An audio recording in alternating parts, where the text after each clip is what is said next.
નમસ્કાર દોસ્તો, શું આપને ખબર છે ખૂબ જ જૂના સમયના માનવો એટલે કે આદિમાનવ કેવી રીતે રહેતા હતા? ભારતમાં આદિમાનવના વસવાટના સ્થળો કયા કયા હતા? તેમણે અગ્નિ અને ચક્રની શોધ ક્યારે કરી હશે? તેમનું જીવન સ્થાયી કઈ રીતે થયું હશે? તેમનું ભોજન, રહેઠાણ અને પોશાક કેવો હશે? જો આ બધી રસપ્રદ માહિતી આપને જાણવી હોય તો અંત સુધી આ વિડીયોમાં મારી સાથે બની રહેશો. તો ચાલો જાણીએ આદિમાનવથી સ્થાયી જીવનની સફર.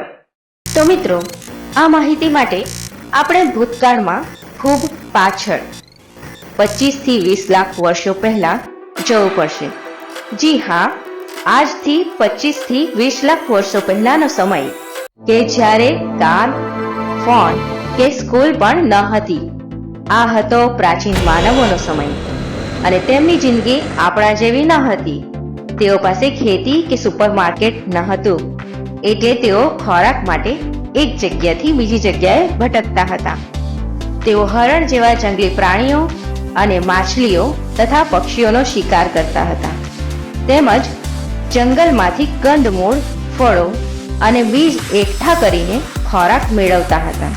અને એટલે જ માનવીની આ અવસ્થાને હન્ટર્સ અને ગેધરર્સ એટલે કે શિકારી સંગ્રહકો કહેવામાં આવે છે. પરંતુ આ બધું સરળ ન હતું. ક્યારેક જંગલી પ્રાણીઓ આદિમાનવ પર હુમલો કરતા. વળી દોડવામાં ખૂબ ઝડપી હોવાથી કેટલાક પ્રાણીઓ સરળતાથી આદિમાનવોના હાથમાં આવતા ન હતા. એટલે આદિમાનવો એક સ્થળેથી બીજા સ્થળે અને બીજાથી ત્રીજા સ્થળે ભટકતા રહેતા. વળી ઘણી વનસ્પતિ ઝેરી હોવાના કારણે માનવના મૃત્યુ થતા.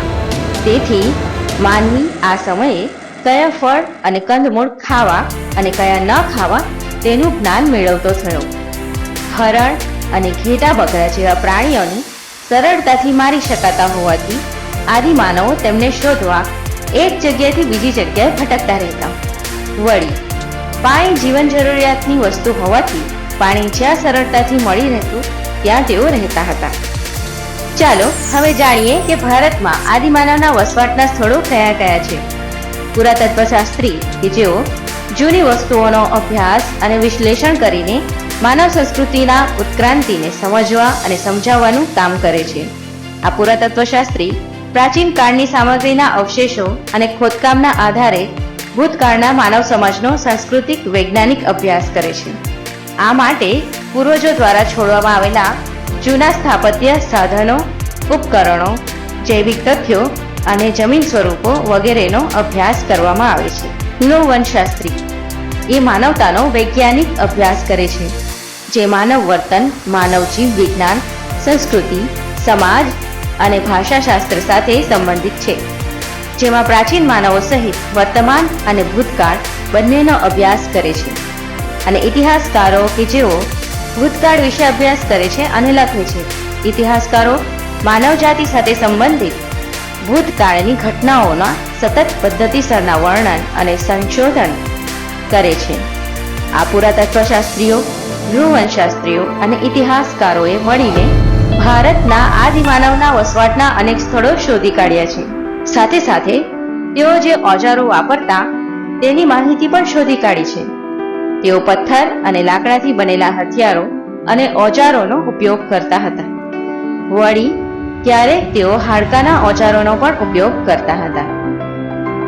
શિકારી અને ભટકતું જીવન જીવતા માનવો એટલે કે હન્ટર્સ એન્ડ ગેધરર્સ પથ્થરની ટેકનોલોજીનો ઉપયોગ કરતા હોવાથી તે સમયને પાષાણ યુગ અને ઇંગ્લિશમાં સ્ટોન એજ પણ કહેવામાં આવે છે. આ ચિત્રમાં બતાવેલા પથ્થરોનો ઉપયોગ વનસ્પતિ કાપવા અને પ્રાણીઓને ચીરીને તેમની ચામડી કાઢવા માટે થતો હતો.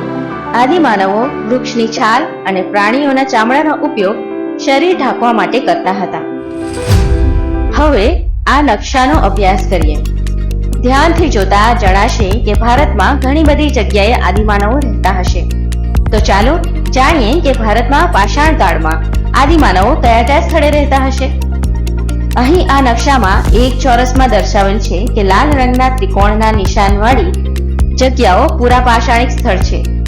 ધ્યાનથી જોશો તો આ પ્રકારના બે સ્થળ અહીં જોવા મળે છે. એક છે ભીમબેટકા, જે મધ્યપ્રદેશમાં આવેલ છે. આ સ્થળ નર્મદા નદીની નજીક છે. તેની ગુફાઓમાં આદિમાનવે દોરેલા પક્ષીઓ, હરણો, લાકડાના ભાલા, વૃક્ષો અને માનવોના લગભગ 500 જેટલા ચિત્રો મળી આવ્યા છે, જે પ્રાકૃતિક રંગો વડે દોરેલા છે.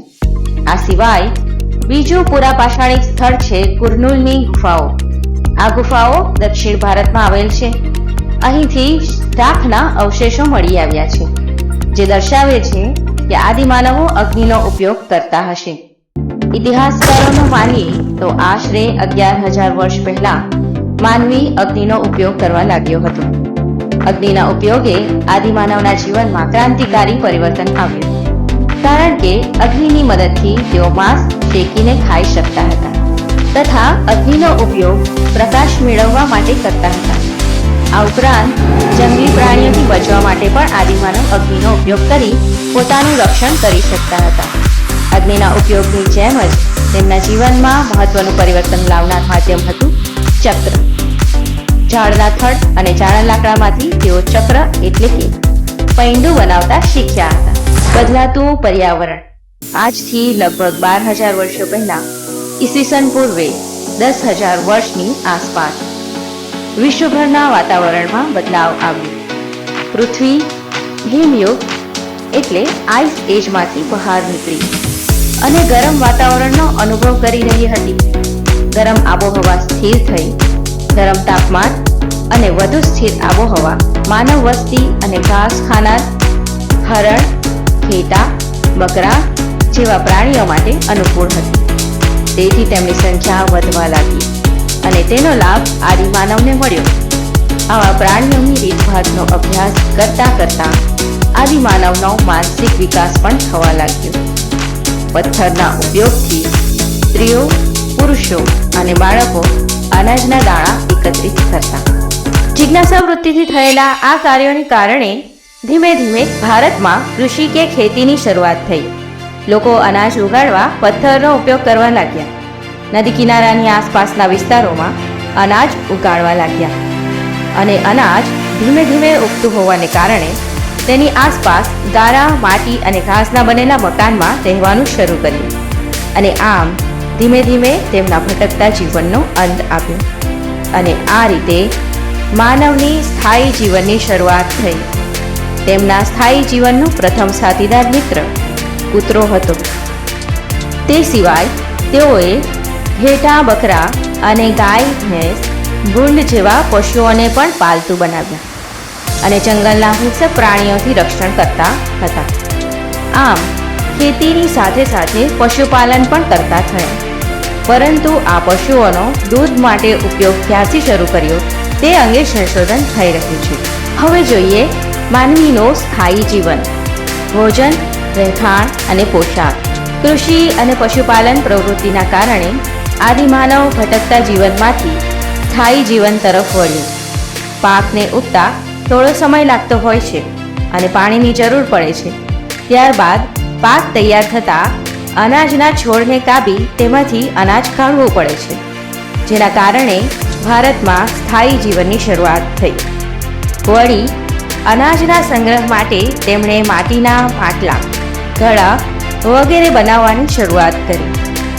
હવે ભટકતા જીવનનો અંત આવતા તેમના ભોજન, પોશાક અને રહેઠાણમાં વ્યાપક ફેરફાર થયો. ખેતીના ઓજારો પથ્થરોમાંથી બનાવતા, જેમાં ખુરપી, છીણી અને દાંતરડાનો સમાવેશ થાય છે. પુરાતત્વ શાસ્ત્રીઓએ શોધેલા સ્થળોમાં બુર્જહોમ અને ગુફક્રાલ, કુરંગી, મેહરગઢ, લાંઘણજ અને ભીમબેટકામાંથી આપણને માનવ વસાહત અને તેમના પશુપાલનની માહિતી મળે છે. મેહરગઢ, જે હાલમાં પાકિસ્તાનમાં આવેલ છે, તથા ઇનામ ગાંવ જેવા સ્થળોએથી તો એમના ઘર અને ખેતીવાડીની માહિતી પણ મળે છે. તેઓ જવ અને બાજરી જેવા ધાન્ય ઉગાડતા હતા. મેહરગઢ અને ઇનામ ગામ જેવા સ્થળોએ પથ્થરના તીક્ષ્ણ ઓજારો મળી આવ્યા છે, જે તેમના કૃષિ કાર્યમાં વપરાતા હશે. મેહરગઢ ભારતનું સૌથી પ્રાચીન સમયનું ગામ ગણી શકાય. તમે નકશામાં મેહરગઢ જોઈ શકો છો. અહીંયા લોકોએ જવ અને ઘઉંની ખેતીની શરૂઆત કરી હતી. તેઓ ઘેટા બકરા પાળતા, ખેતી કરતા અને અનાજનો સંગ્રહ પણ કરતા. અહીંથી પ્રાણીઓના હાડકાં પણ મળી આવ્યા છે. તેઓ લંબચોરસ ઘરોમાં રહેતા, તેમજ તેમના ઘરોમાં અનાજનો સંગ્રહ કરવાના નાના નાના કોઠાર પણ મળી આવ્યા છે. મેહરગઢમાં મળેલ પુરાવા મુજબ તેઓ મૃત્યુ પામનારને માન સન્માનથી દફનાવતા હતા. એક જગ્યાએ તો મનુષ્યની સાથે બકરીને પણ દફનાવવામાં આવી હોવાનો પુરાવો મળી આવ્યો છે, જેના પરથી ખબર પડે છે કે તેઓ મૃત્યુ પછીના જીવનમાં માન્યતા ધરાવતા હશે કે કલ્પના કરતા હશે. આવી જ રીતે મહારાષ્ટ્રના ઇનામ ગામ નામના સ્થળેથી બાળકોના મૃતદેહોના અવશેષો મળી આવ્યા છે. તેઓ ગોળ આકારના ઘરોમાં રહેતા હતા, પશુપાલન કરતા અને ખેતીના પાકોમાં બાજરી અને જવ પકવતા હતા એવી માહિતી આ સ્થળના અભ્યાસ પરથી મળે છે. હવે આ કોષ્ટકનો અભ્યાસ કરશું. અહીં જગ્યાઓની સામે ત્યાંથી મળી આવેલા રહેઠાણ, ઓજારો, અનાજ અને પ્રાણીઓની માહિતી આપેલ છે. પહેલું સ્થળ છે મેહરગઢ, જે હાલ પાકિસ્તાનમાં આવેલ છે. અહીં અનાજમાં ઘઉં, જવ, પ્રાણીઓ, ઘેટા બકરા તેમજ પથ્થરના ઓજારના અવશેષો મળેલા છે. ત્યારબાદ કોલ્ડી હવા કે જે ઉત્તર પ્રદેશમાં મળેલ છે, અને અનાજ, ચોખા તેમજ પ્રાણીઓના હાડકાં મળી આવેલ છે. ત્રીજું સ્થળ છે મહાગઢા. આ સ્થળ પણ ઉત્તર પ્રદેશમાં છે. અહીં ચોખાની ખેતી તથા ઘેટા બકરાનું પશુપાલન અને પથ્થરના ઓજારનો ઉપયોગ કરતા હોવાની માહિતી મળી આવેલ છે. ચોથું સ્થળ છે લાંઘણજ, કે જે ગુજરાત રાજ્યમાં મળી આવેલ છે. અહીં માનવ વસાહત તથા ગેંડાના અવશેષ મળી આવ્યા હતા. પાંચમું સ્થળ છે બુર્જહોમ અને ગુફક્રાલ, જે જમ્મુ કાશ્મીરમાં છે. અહીં ઘઉં, મસૂર જેવા અનાજ અને ખાડાવાળા મકાન મળી આવેલ છે. છેલ્લું અને છઠ્ઠું સ્થળ છે ચિરાન, કે જે બિહાર રાજ્યમાં મળેલ હતું. અહીં ભેંસ અને બળદના અવશેષો તથા ઓજારો મળી આવ્યા છે. આમ આદિમાનવથી સ્થાયી જીવનની સફર આશરે 25 લાખ વર્ષ પહેલા શરૂ થઈ અને આશરે 5000 વર્ષ પૂર્વે સમાપ્ત થઈ. આપણા પૂર્વજોએ કરેલા સંઘર્ષો અને નવી નવી શોધખોળોના કારણે જ આપણે હાલમાં આટલું સરળ અને સગવડતાપૂર્ણ જીવન જીવી રહ્યા છીએ. તો મિત્રો, આશા રાખીએ કે આપને આ વિડીયો પસંદ આવ્યો હશે. જો ચેનલને સબસ્ક્રાઇબ ના કરી હોય તો પ્લીઝ સબસ્ક્રાઇબ કરશો, લાઈક અને શેર કરશો. Thank you.